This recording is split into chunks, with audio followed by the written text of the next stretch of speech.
Hi everyone, it's William. This is the Grand Duke Dmitri Diary series, and we are in 1910 going through a long letter, not a diary entry, that Dmitri wrote to his sister in August of that year while staying with his father and stepmother at a Bavarian resort, Tegernsee, at a Hotel Steinmetz. And in our previous video, Dmitri talked about how much fun he was having at the summer maneuvers of the Guards and St. Military District in Krasnaya Selo, which was a big social event. And he was participating in the horse races and going to the theater and just having a great time. And then all of a sudden he was summoned by his father, Grand Duke Paul Alexandrovich, because Paul had gotten a letter, and we don't know who wrote it. It's not clear if Dmitri knew who wrote it. That someone had written, Duke!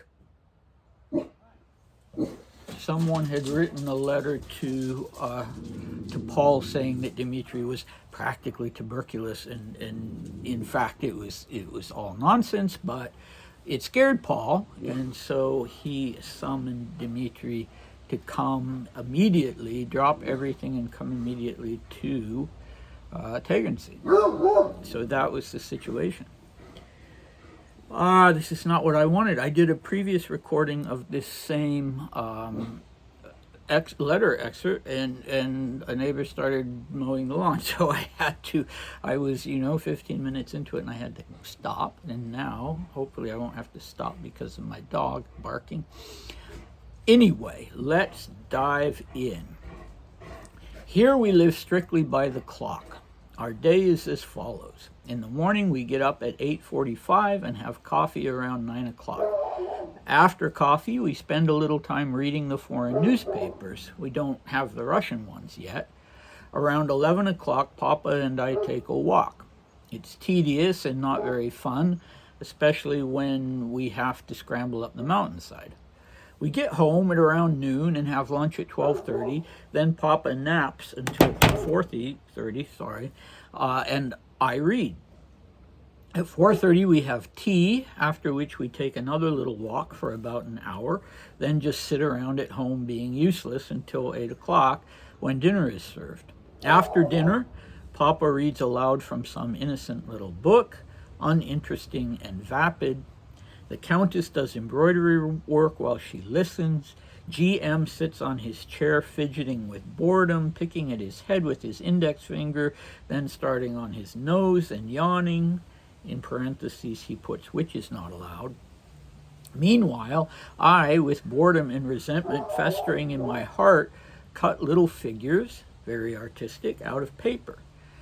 Now I'm a little inured to this kind of life, but I give you my word of honor, when I first got here, I very nearly shot myself. Okay, what to do with the dog barking shall I stop here? Let's stop with this paragraph. The next paragraph is really great and really funny, but let's go ahead and stop with this one because the dog is, because there's a lot to say about this one, and because the dog is being a problem.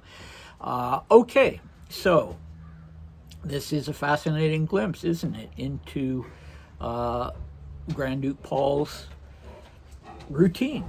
He's on vacation here, but it's easy to picture him basically following the same routine at home, except for scrambling up a mountainside. And we have a picture of a man who leads a very structured life. We live strictly by the clock, Dmitri says. And we also have a picture of a man who, though he is not in any way, shape, or form a tyrant, is nonetheless very much the head of his household and used to being obeyed by the members of the household. So you listen to him read out loud in the evening. You get up when he wants you to get up. You don't go running off on your own, the you being Dmitri in this case, because you stay around the house because Papa wants to take a walk at such and such time and then another walk at such and such time. So even though Dmitri is using extreme language and not judicious language when he says, when I first got here, I very nearly shot myself, it's nonetheless pretty easy to sympathize with that. I mean, here he is, he's 18 years old, he was having the time of his life, and he ends up with his father and stepmother in this, place where he can't even just go out and run around and do what he wants. He has to adjust and adapt to the habits of a not very healthy and apparently quite introverted middle-aged man. Okay, so anyway, yeah, so Dmitri, like his father, apparently, would have this lifelong habit of reading every newspaper he could get his hands on, Russian and foreign. He would still be doing that in the last years before his death, and he would do that throughout his life. And yeah, the walk, tedious and not very fun. It was probably hot, and he probably didn't particularly want to be walking uphill, or as he puts it, scrambling up the mountainside. I'm a little surprised that Paul wanted to do that, because Paul's health was genuinely not great. But anyway, then they come home, they have lunch, and Papa takes a long nap. I mean, a 3-hour nap, right? Well, let's see, if they take a half hour for lunch, then yeah, a 3.5-hour nap. And what does Dmitri do? He doesn't go out and go rowing on the lake or go swimming or anything like that. He stays at home and reads. And if I were to guess, I would say that it's probably not his choice to stay at home. But again, if Papa is worried about him being ill, then maybe Papa is saying, nope, you're going to stay home. We have our exercise, our 2 walks, but otherwise you're going to stay home. So he reads, and Dmitri enjoyed reading.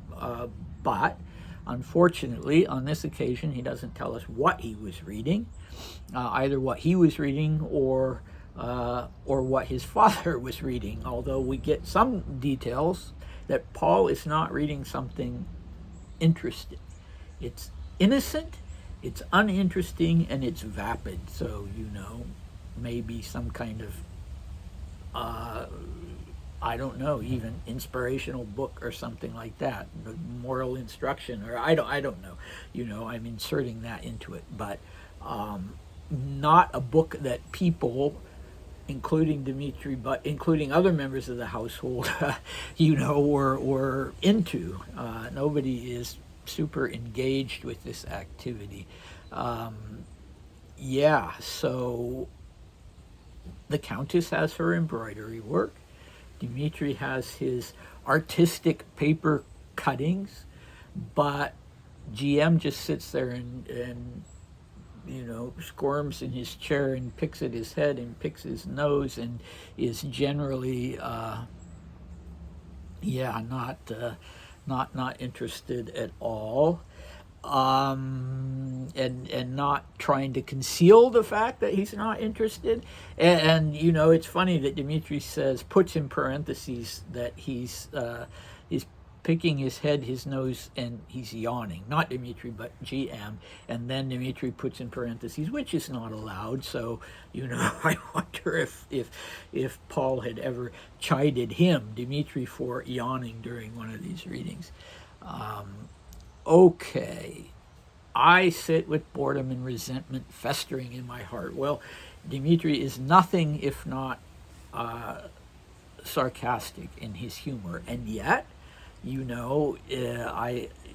not. He doesn't have resentment festering in his heart, and he's not going to shoot himself. But on the other hand, he's putting he's joking about something that clearly has a grain of truth as far as the resentment and the boredom. Yeah, but as we'll see in subsequent parts of this letter, he really wants to be with his father. It's just that, it'd be nice if everything wasn't so absolutely centered on father's schedule and father's what he wants to do during the day. But I kind of think for that generation, whether you were a Grand Duke or you were in some middle class household, the world was not centered on children. It should have been, in my opinion, probably more centered on children, but maybe now it's too centered on children. The household revolves around the children. And in this case, no, not really. It's it's the grown-ups that come first. It's the parents that come first. And you do what they say. And you don't have, Dmitri was 18. He presumably, he wasn't financially dependent on his father. He presumably could have just said no. But, that wasn't the attitude. The attitude was, unless your father tells you to jump out a window, you do what your father tells you to do. You don't even really think about it. So anyway, that's my commentary on that. I'm not a historian of I'm not a sociologist, but yeah, I would guess that was the way things were. And so I'll leave it there. The second paragraph that I was going to do and will do next time is a very interesting one, because Dmitri gives us his sort of irreverent and playful observations on different members of the household. And it's really great. This whole letter is really great from beginning to end, but it has some of the best text in it that I've ever come across in the available Dmitri texts, as far as,